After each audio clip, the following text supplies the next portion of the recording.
Thank you, Dr. Neha. Thank you, Hindi team. Now we are moving to the English session. Today is our 2184th day of continuous webinar. Thank you all the participants for joining with us. Before beginning the session, we'll have a silent prayer. Good evening and welcome once again. Today is our 2184th day of continuous webinar. Today's our speaker is Dr. Gopal Chhavda. He is MD scholar in the Department of Organon of Medicine and Homeopathic Philosophy in Rajkot Homeopathic Medical College.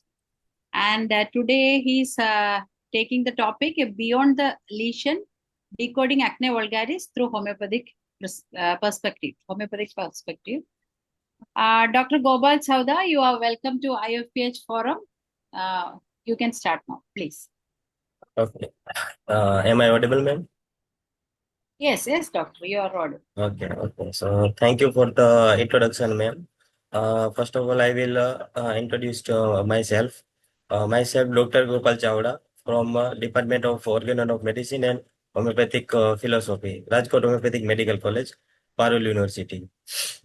And can I share my screen, ma'am? Yes, you are the co-host now. You can share. Thank you, ma'am. I hope my screen is visible. Yes, visible. Okay.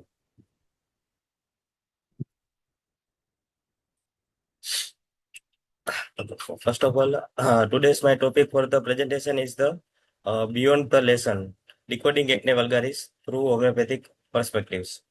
So in topic, the Beyond the Lessons, which means, so when we hear the word acne, we commonly think about the pimples, papules, pustules, or the nodules. But acne is not only about the skin lessons.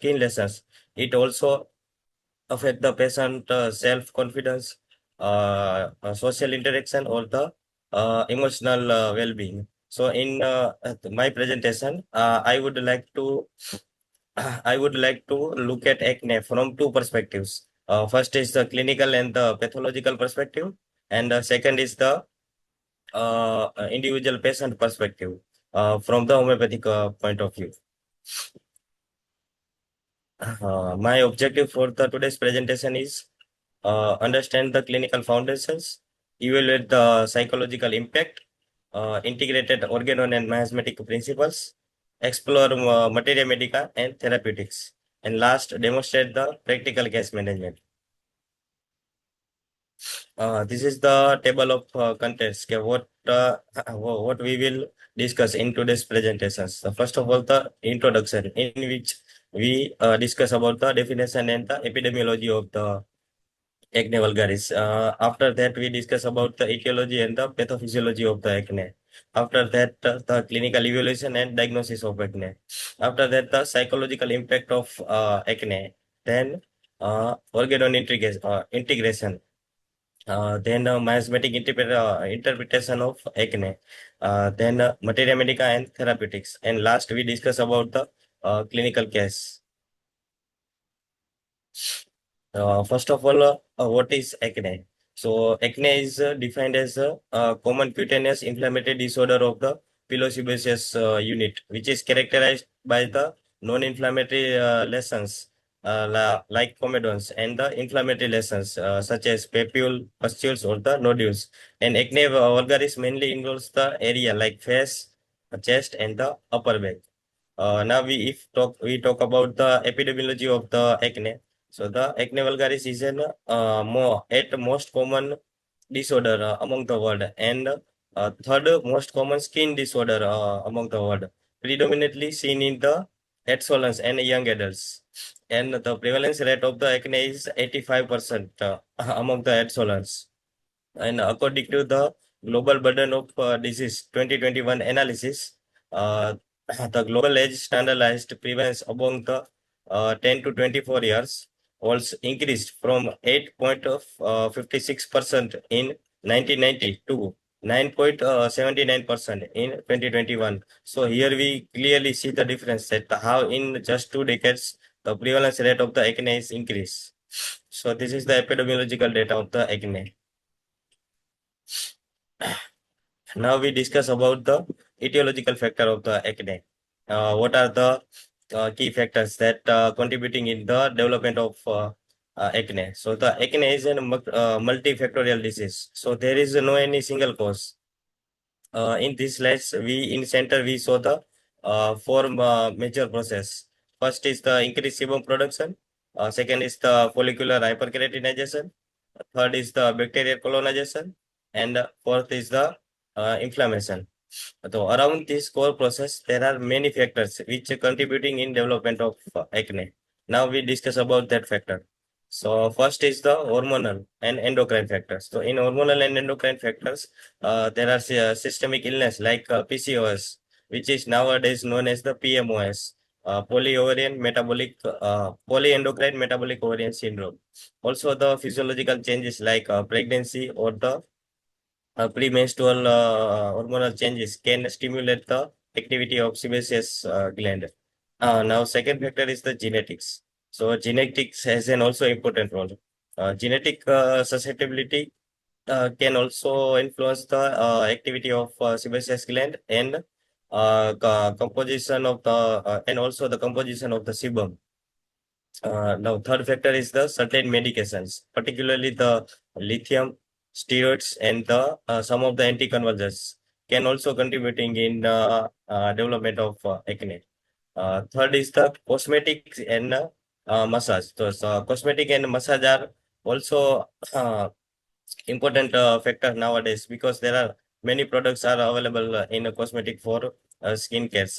Particularly some products who have a comedogenic and also also also they have like frictional or occlusion in product. They are also causes the acne flare-ups. Now third is the environmental and now another is the environmental or physical factor. So in environmental and physical factors such as excessive sunlight exposure, occlusive clothing, repeated mechanical trauma like scrubbing can aggravate the acne lesions. Now last is the diet and metabolic factors. So in diet and metabolic, some of the studies shows that the high glycemic diet and milk consumptions can also develop the acne, and also the insulin resistance and the increased IGF are also influence the activity of the sebaceous gland and produce the excessive oil. So this is the all about the etiological factor of the acne, which contributing in development of acne. Now we talk about the pathophysiology of the acne. So the before the understanding the pathophysiology of the acne, we talk about the hair follicle, what it contains. So hair follicle contains a hair, a sebaceous gland, a normal amount of sebum, and the Cutibacterium acne, which is normally lives in skin. So as we previously in etiology, we talk about that four major process, increased sebum production, follicular hyperkeratinization, bacterial colonization, and the inflammation. Now we understand how this process develop the acne.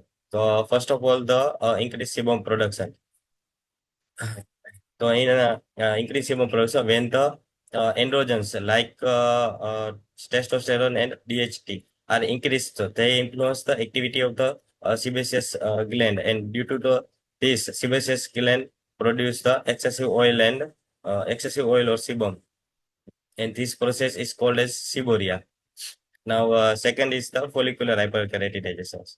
So normally the dead skin cells are sets, but in case of acne, excessive keratin and that dead skin cells are stick together and forms and blocked follicles.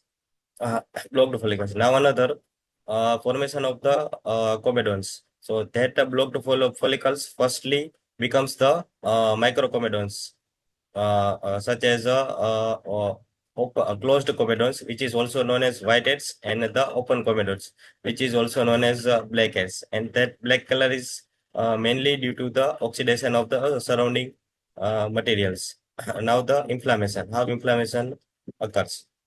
So in inflammation, that Cutibacterium acne, that Cutibacterium acne bacteria proliferate into the blocked follicles, and it activate the innate immunity of the skin, and release the inflammatory mediators such as interleukin 1 and other cytokines, and it will produce the inflammatory lesions such as pustules, or the nodules, and sometimes it can also form a severe inflammation, and it can lead to follicular rupture or the deep acne lesions. So this is all about the how the acne develop. Now we understand what is the role of androgens in development of acne. So during the puberty, the androgens activity is increased. Testosterone is converted by the type 1 5 alpha reductase into the DHT, and the DHT is the main potent androgens uh, in this inflammatory pathway. The DHT influence the sebaceous gland activity, and produce the excessive sebum. Now we understand the role of Cutibacterium acne and the immunity. So the Cutibacterium acne interact with the immune receptors such as TLR2 and activate the inflammatory pathway involving the NLRP3 inflammasome in sebocytes and sebocytes or the monocytes, and it will release the cytokines and other other requirement of the inflammatory cells. uh, Inflammatory cells. This is the role of the Cutibacterium acne. Now we understand the role of genetic factor in the development of acne. So some of the patients are genetically susceptible for the development of acne. Mainly, some of the studies shows that the patient with first degree of with the relatives of the first degree with acne are more prominent for the development of the acne in comparison to the other patient who does not have the family history of the acne. So the genetic susceptibility can also influence the development of acne, but it alone cannot cause the acne. So this is all about the pathophysiology of the acne. Now we understand the what is the clinical presentation of the acne. So according to their predominant type, they progress from non-inflammatory lesions to the inflammatory lesions. And according to their predominant type, we can classify into four grades. In first grade, they are comedone lesions, which are the non-inflammatory lesions, which further divided into two: closed comedones and open comedones. So closed comedones are also known as whiteheads. And in whiteheads, that follicular opening are covered with the sebum and the keratin. And in open comedones, which is also known as blackheads, in open comedones, the follicular opening is open, and the dark color is mainly due to the oxidation of the follicular material. Now, second grade is for papular eruption. So, at this stage, inflammation take place around the follicles, and it produces the small red raised bumps, which are known as the papules. And papules are usually tender, and they do not contain the visible uh, purulent material. Now the grade 3. In grade 3, there are pustular eruptions. Uh, so at this stage, inflammation are predominant with the with the visible purulent material, and clinically we see the raised inflammatory lesions with the white or yellowish center. Now the fourth grade is for the nodulocystic acne. So this is the very this represents the severe type of the acne with the deep painful nodule or the cyst-like lesions. So this is the clinical presentation of the acne. Now we talk about the different clinical acne variants and the associated syndromes. So first is the acne coglomata. So acne cucumbata is a very rare and severe nodulocystic form of the acne, predominantly seen in the young males, which is characterized by the multiple deep lesions or abscesses and the interconnecting lesions without any systemic illness. Now the other type is acne fulminans. So acne fulminans is the also very rare or acute and painful type of the inflammatory acne. And it also produces the ulcerated and hemorrhagic lesions. And acne fulminans is also associated with the systemic illness and produce the systemic symptoms like fever, polyarthritis, osteolytic bone lesions in sternum or clavicle. Now the third variant, acne excoriae. Uh, here acne itself represents a mild acne, but due to the patient repeated scrubbing, pricking, or scarring can cause the underlying deep acne lesions. And in this type of acne, there are also psychological effects there. So we also assess during this type of acne, we also assess the psychological uh, impact of the patient. We assess the pricking behavior of the patient and overall mental health. And in this type, the systemic symptoms are also absent. Now we now we talk about the associated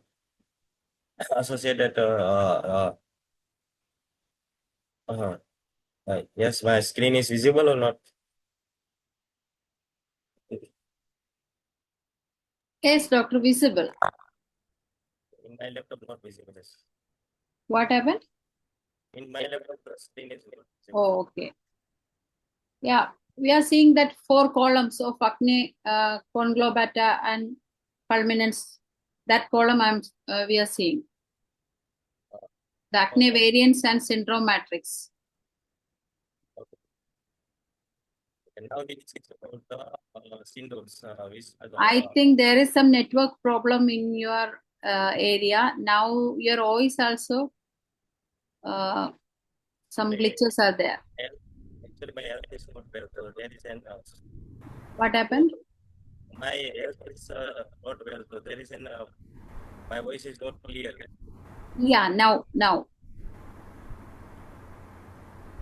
Okay, now we talk about the syndromes which are associated with sometimes which can be associated with the acne vulgaris. Here we talk about the two important syndromes, SFPH and the Actually, doctor, what happened? Can you speak loudly? We cannot hear you. It is not clear. What happened? I don't know if you have any problem. Means you can left the meeting and join again. Okay. There is a problem in visibility or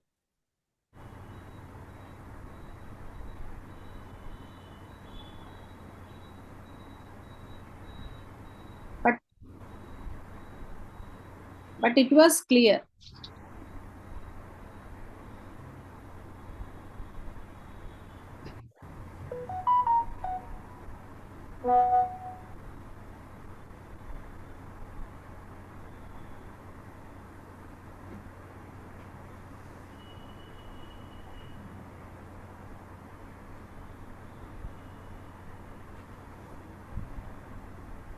Madam, please unmute. What, doctor? You are audible, sir. Your voice was not audible. That's why I told you that you please unmute. I hope that Gopal is facing some trouble. Yeah. Dr. Gopal joined again. I'll make you as a co-host. Okay. Okay. Now I am audible. Yeah. Clear. Yes. Thank you. Now you can share the slide. Okay.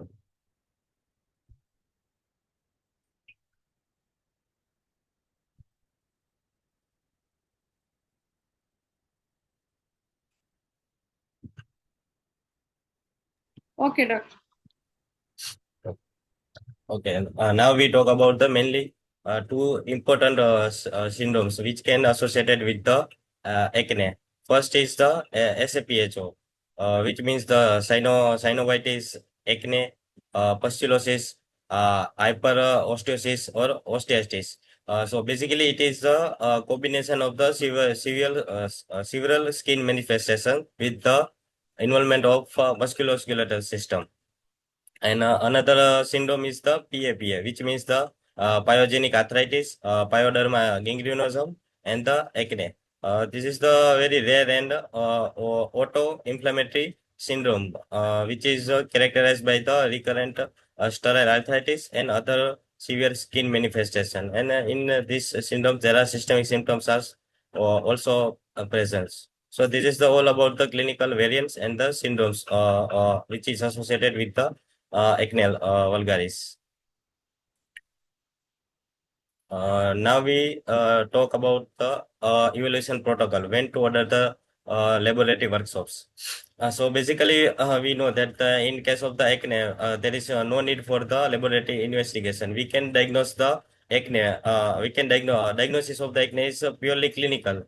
There is no need for any skin biopsy or the laboratory investigation. We can directly start the treatment.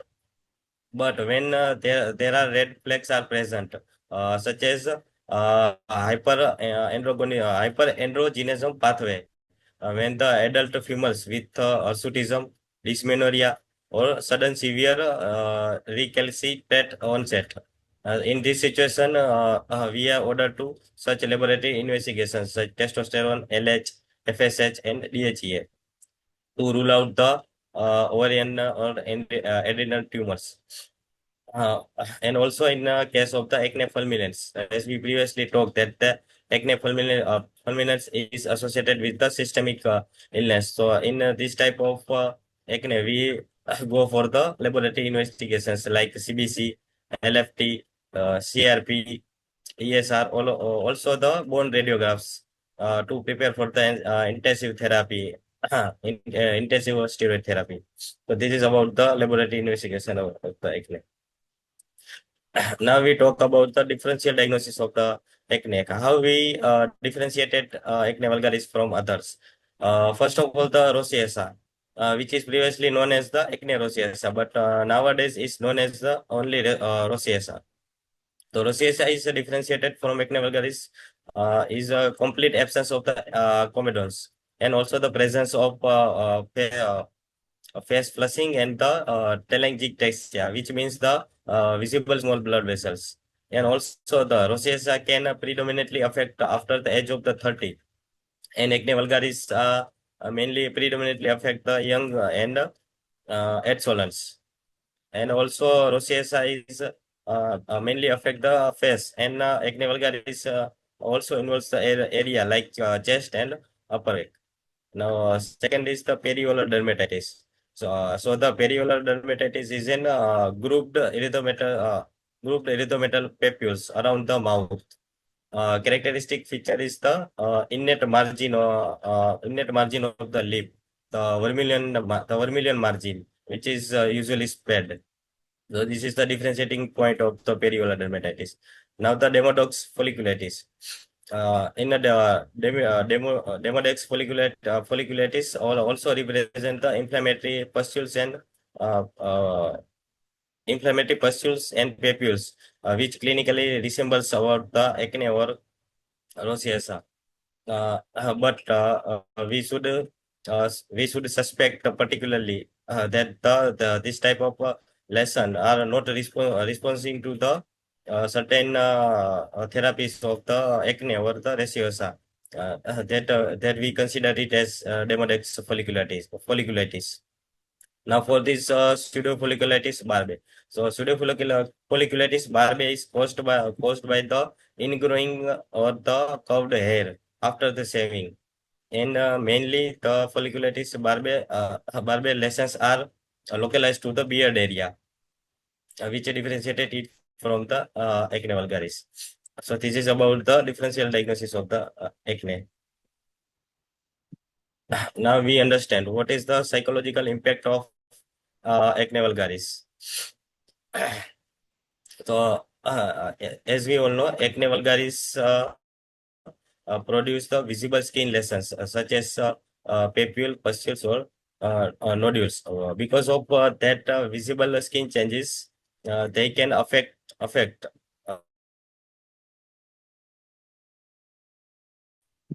uh, first we saw the low self-esteem and the self-confidence.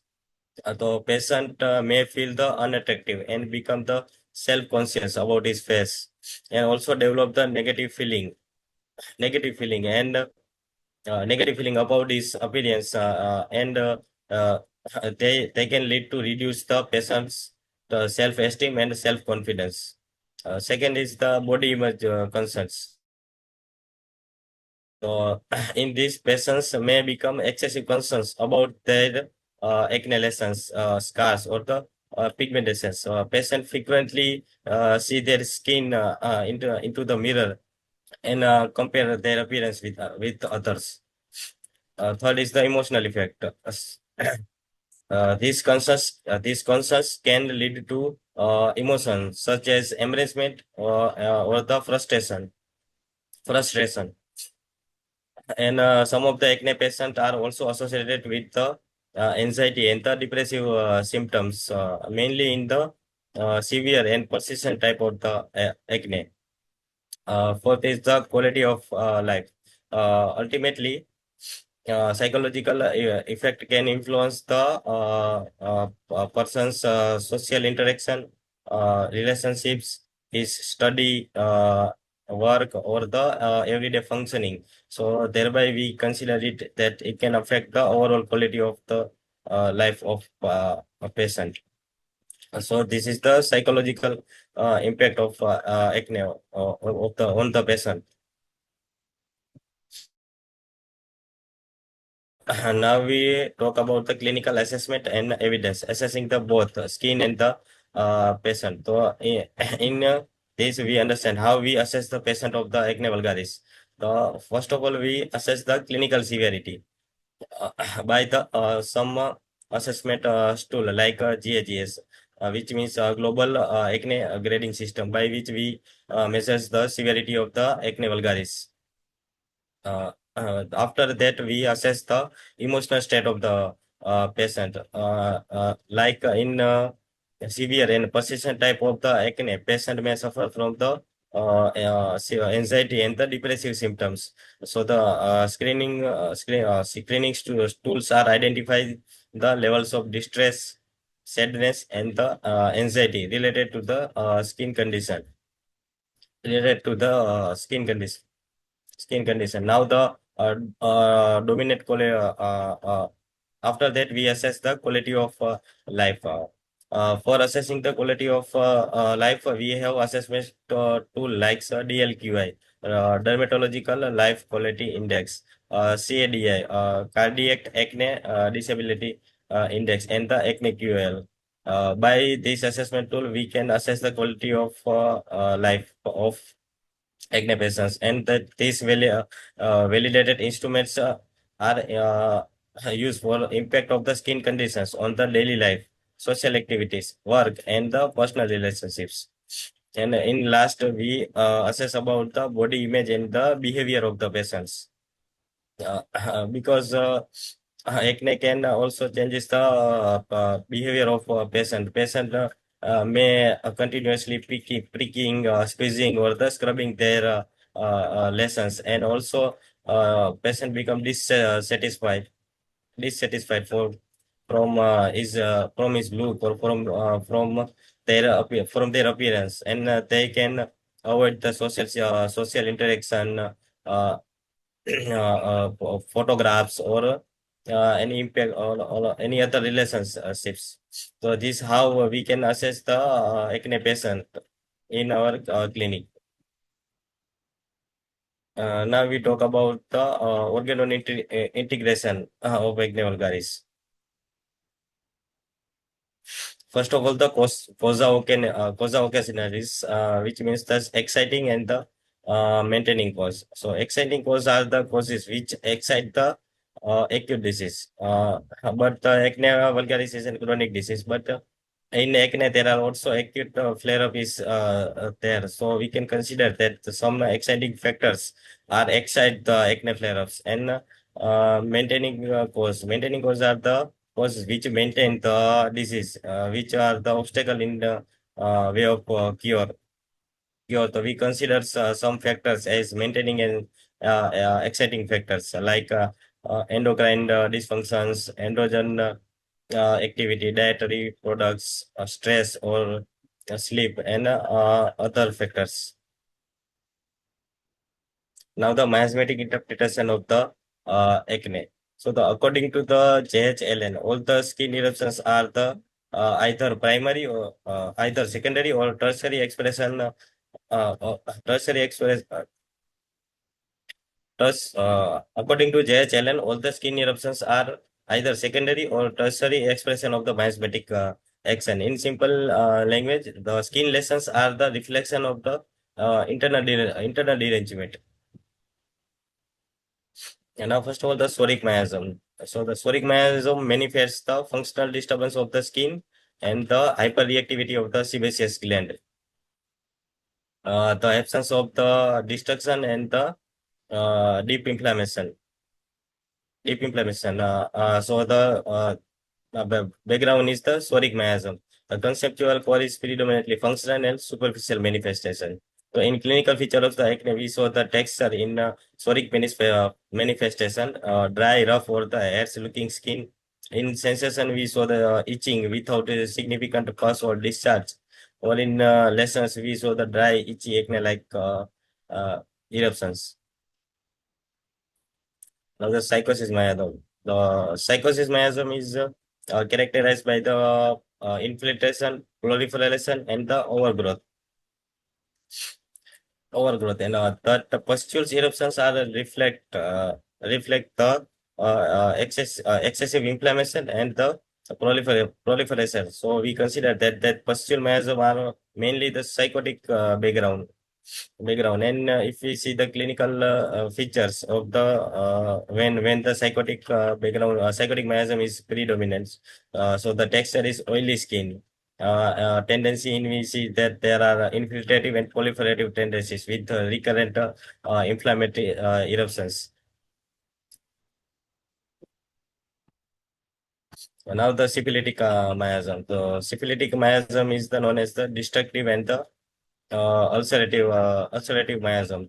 So the nodulocystic acne can reflect the pathogenic changes and the deeper pathology. So we can consider that the nodulocystic acne are mainly comes from the syphilitic background.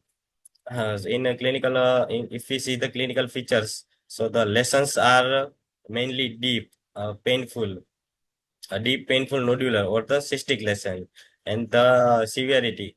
If we see the severity, the marked inflammatory destruction and ulceration is seen, and in discharge we see pus with the mixed blood and a severe destructive lesions. If we talk about the tubercular miasm, so tubercular miasm mainly is the combination of the two miasms, sora and syphilis, and also tubercular miasm is known as the pseudosora, because the tubercular miasm has symptoms like sora, but with the structural changes. But in sora there is no structural changes are there. That's why that tubercular miasm is known as pseudosora. If in clinical features we see the lesions, the in tubercular background, there are small, painful, recurrent acne, and incomplete resolution is there. In complications, there acne may show bleeding and bleeding when traumatized or the excoriated. And in constitution, there are alternating periods of activity and the exhaustion. This is the comparison of the all four miasm. First of all, the tendency. So in tendency, psoriatic miasm is a functional and the superficial tendency. Psychotic miasm is excessive and proliferative tendency. Syphilitic miasm has a destructive tendency, and tubercular miasm has a recurrent and changeable tendency. In skin structure, we say the psoriatic miasm has dryness and itching is there. In psychotic, there are oily skin is there. In syphilitic, deep tissue damage is there. In tubercular, there are instabilities there. Uh, if we see the lesions type in psoriatic, there are dry eruptions. In psychotic, there are recurrent pustular eruptions are there. In syphilitic, there are deep, painful, and cystic lesions are there. In tubercular, there are small and painful eruption is there. If we talk about the suppuration and destruction, the psoriatic miasm has little or the no suppuration. Psychotic miasm has a tendency toward the suppuration. Syphilitic miasm has ulceration and potential scarring, and the tubercular miasm has bleeding via trauma or the alternating state. So this is the comparison of the whole for miasm. Now if we talk about some homeopathic therapeutics of acne, first of all the sulfur. So as we all know, sulfur is an most commonly used in chronic skin disorders.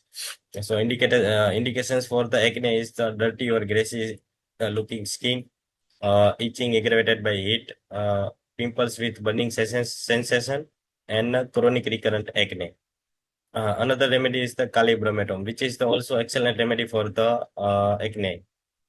Indications are acne during puberty, large pustular eruptions, acne leaving scars, restlessness, and the nervousness associated with skin complaints. Another remedy is the eparsal. Eparsal is a very sensitive or the chilly remedy. If we show the indication of the eparsals, so there is a painful pus-filled acne, tender eruptions, acne prone to infection, and sensitive skin is there. If we talk about the pulsatilla, so pulsatilla is mainly used for the female and the hormonal changes when there are hormonal changes is there. Now we talk about the indication of the acne. So the acne are related to the hormonal changes. Mild and emotional temperament, acne aggravated by oily food, irregular menstrual cycles. Now another remedy is natrum mure. Natrum mure is mainly a remedy for the emotional grief or in acne. Indications are the oily skin, acne along hair margins, acne associated with emotional stress and aggressive facial appearance. Now the silicea. The indication for the silicea is the deep cystic acne with slow healing pimples, scar-prone skin, weak immunity, and the recurrent infections. Another is the Berberis equivalent. So, Berberis equivalent is also excellent remedy for the acne vulgaris. Indications are acne with pigmentations, rough facial skins, acne scars, and dull complexions.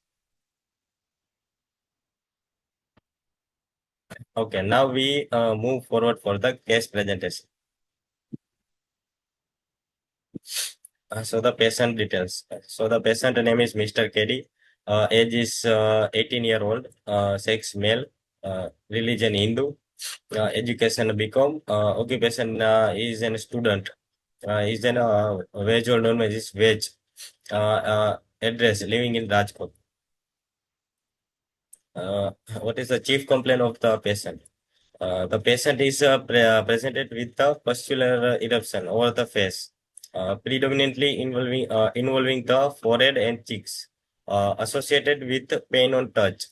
The eruptions are aggravated during summer and hot weather, and after consumption of oily food from outside. Post-inflammatory pigmentation develops after the eruption subsides.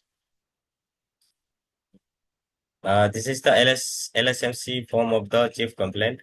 In locations that integumentary systems, face, forehead, cheeks. In sensation, there are pustular eruptions, which are painful on touch, pigmentations after eruptions.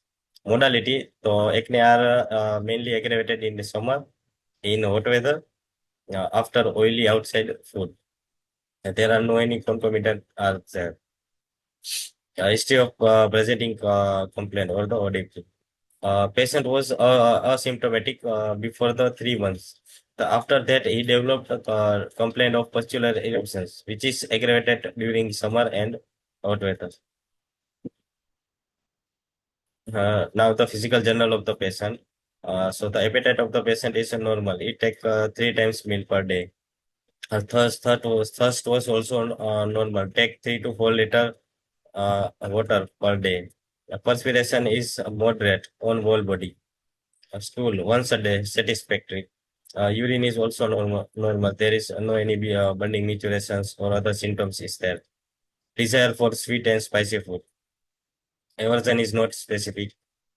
Sleep 7 to 8 hours and mostly changeable position. And thermal state is the ambithermal. Now the history of the patient. So in the past history, patient is suffer from the dengue and in 2015 and from COVID-19 in 2020.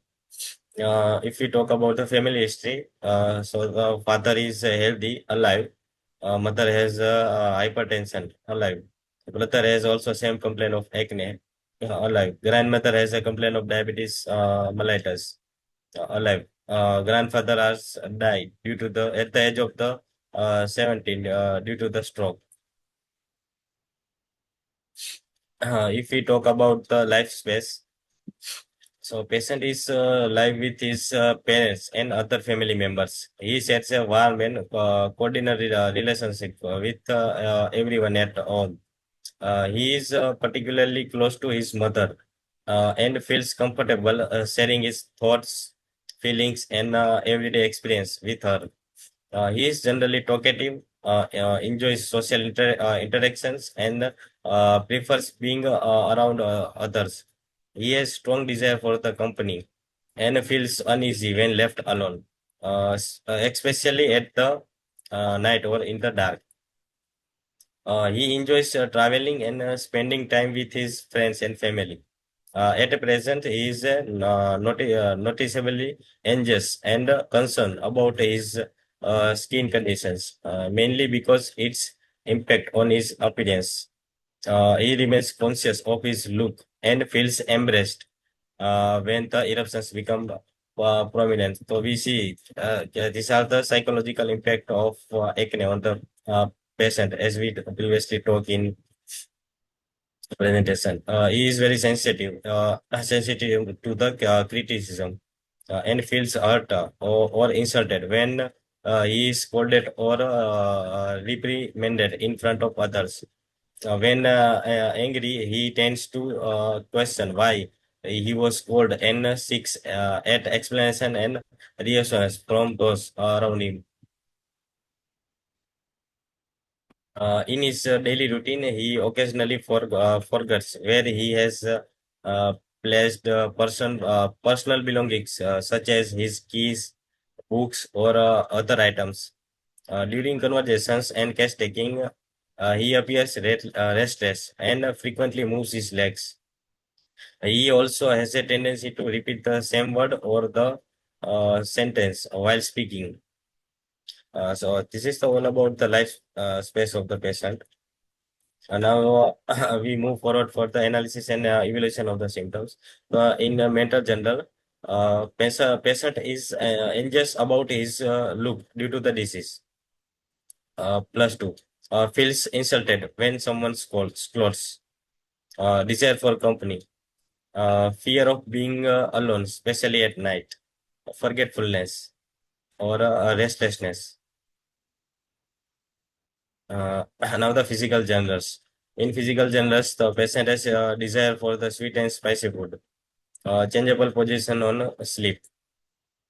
In physical particular, there are pustular eruption on face, foreheads, and cheeks. Painful on touch. Pigmentation remains after the acne.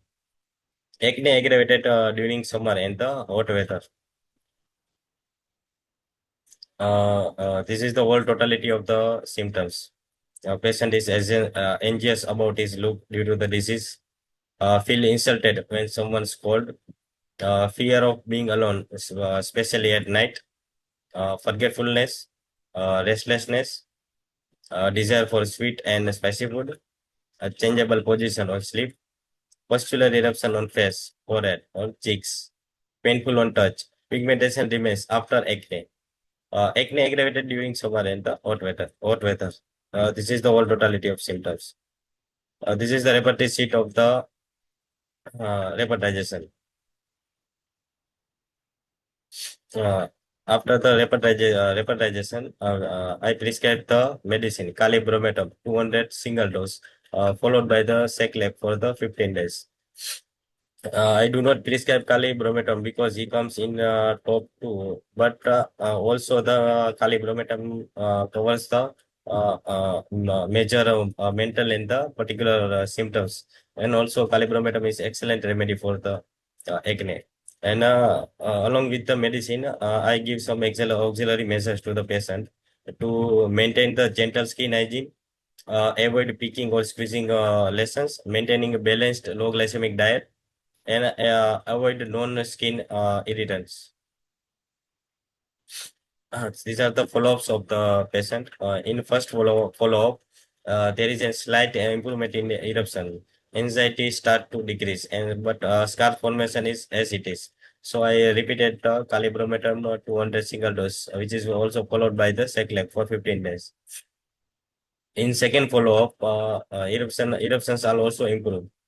Patient also mentally feels good, and scar formations are also start to decrease. So I only prescribe SL for 15 days. In third follow-up, eruptions are almost gone. Scar formation are decreased, and anxiety about his look is gone. And so I prescribe only SL for 15 days. And in fourth follow-up, the skin is almost clear and the anxiety is almost gone, and all the eruptions are also clear. So prescription was the SL for 15 days. This is the before and after treatment GAGS score, the global acne grading system score. So before the treatment, the global acne grading system score was the 25, and after the treatment the GAGS score is 5. So we see the major improvement in the GAGS score.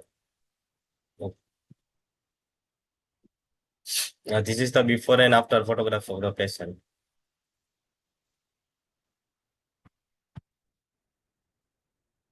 Now the conclusion. So acne vulgaris is not merely a skin disorder, but may significantly affect the patient's physical, psychological, and social well-being. This presentation highlights the importance of individualization, where the patient is assessed according to the complete totality of characteristic, mental, physical, or the local symptoms, rather than the disease name alone. The case demonstrates the progressive clinical improvement following the individualized homeopathic management, with the GAGS score reduced from 25 before treatment to 5 after treatment, along with improvement in acne lesions and anxiety related to the appearance. These are the references. Thank you. Thank you for listening. Thank you, Dr. Gopal Chhavda. It's really an excellent session. Even though the subject is a short one, you made it in a beautiful way. This kind of presentations are really good to understand how to move in different cases. Even though acne is a big problem when it's suffered to a person. People used to say, "Oh, it's only a simple pimple. Then why? What's the purpose of worrying about?" But when it becomes a big problem, even though it is a small one, people suffer a lot. So even psychological as well as physiological and pathological also. Anyway, hope we can have some sessions in the later part of next month or so. Please get ready for the same also. I'm inviting others for the discussion. Panda sir is always here, so begin, sir. You can begin the session. Thank you, sir. Actually, the presentation of Dr. Gopal was systematic from the beginning. The etiology, then the trigger factors, then the different types and miasmatic aspect and case presentation. So that is a systematic presentation. So I appreciate it. And now I would like to discuss with Dr. Gopal that what are the auxiliary measures he has taken in his case. Okay, sir. In auxiliary measures, first of all, the hydration is mainly the hydration. Today's generation, there are very commonly we see that the hydration is very poor because of the low hydration. Like patient are not taking too much water. First of all, hydration is there. Then the second one is the skin care, skin hygiene is acne. Another is the some awareness of some factor which irritate the skin, and also the environmental factors like dust, pollution. So they should avoid that exposure to the such pollution, pollutant or the dust. And also they take the low glycemic food and decrease the more consumption of the milk. So as you mentioned that Atkins, one of the trigger factors that there must be cleanliness, and if the pore, that means the discharge of the skin will be stopped by stopping of the pores, then it may increase the bacterial growth and causes acne. So what suggestion have you given to your patient regarding this?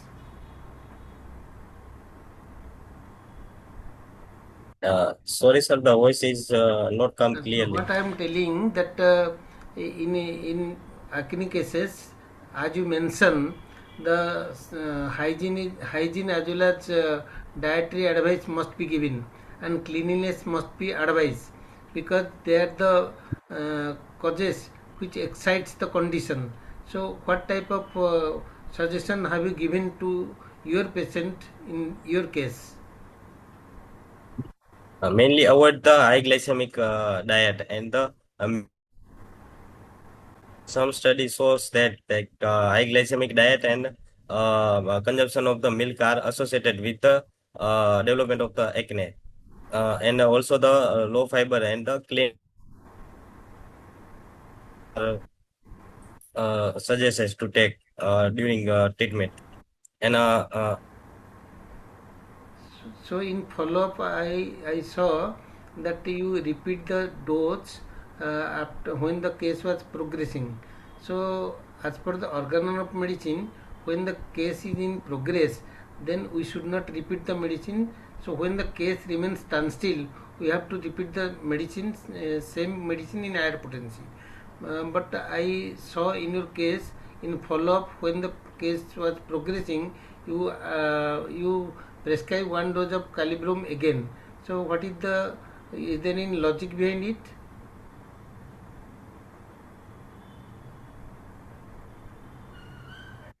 okay, so in first follow-up, the acne or acne eruptions are starting to improvement, but the mental anxiety and the scar formation are remains as it is. That's why I repeated the dose of calibrometone, Oh, because that only means, that eruptions are start to improve. so that means the mental condition was remaining standstill. That's why you repeat the medicine. So you repeat the same medicine in same potency. So as per Kent's advice, so subsequent potency must be administered in higher form. So why you repeat the same medicine in same potency?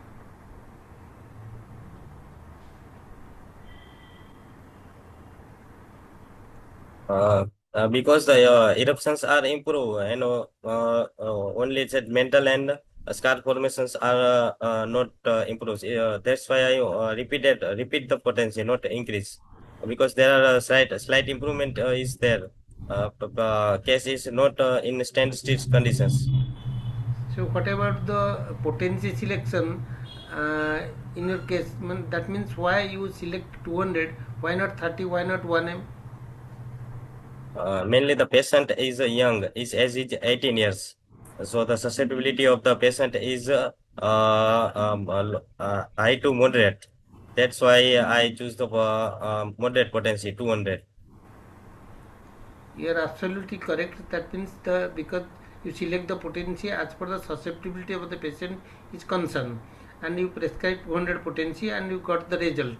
So in at last, what you advise your patient when the patient came with clear skin, that means there was no acne in the face, then what suggestion have you given in your last prescription when you prescribe the medicine at last?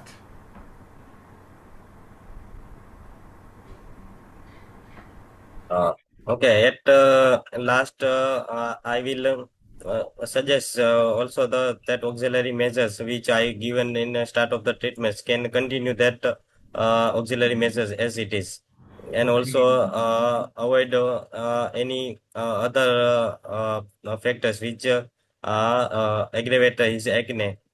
Okay, thank you, thank you. Now I am inviting Dr. Rambaresh sir.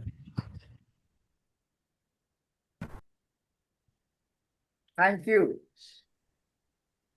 Dr. Dhaneji and everyone. Namaskar. And Dr. Panda sir, namaskar. Very nice, excellent session. Describe the according to homeopathic treatment. Dr. Gopal Chawda, okay, very thanks. Great presentation. Thank you. Okay. Now Thank inviting you. Dr. Bob Lim to say a few words, and you can say what are thanks to the session also, sir. This has been a very quite deep, informative subject about acne lesion, and Dr.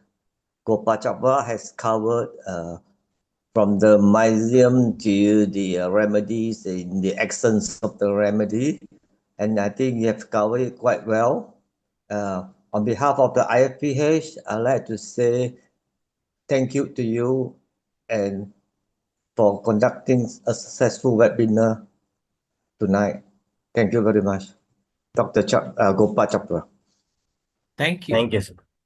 Thank you, Dr. Bob Lim and Dr. Bipul Prasad Pandey sir, and Dr. Rampradesh sir, and Dr. Gopal Chawda, and those who attend the English session. And tomorrow we will have a session from Dr. Shweta Singh, and the doctor will be talking about renal calculi from clinical understanding to homeopathic perspective. Hope all of you enjoy the session, and really it was a very good scientific session indeed. Congratulations once again, Dr. Gopal Chavda. Hope you can become a great doctor. If you go like this, even in small cases, you can you can make it a big one. That's the beauty of your presentation. Thank you once again. Thank you all. Over to our Malayalam moderator, Dr. Maria Manjo.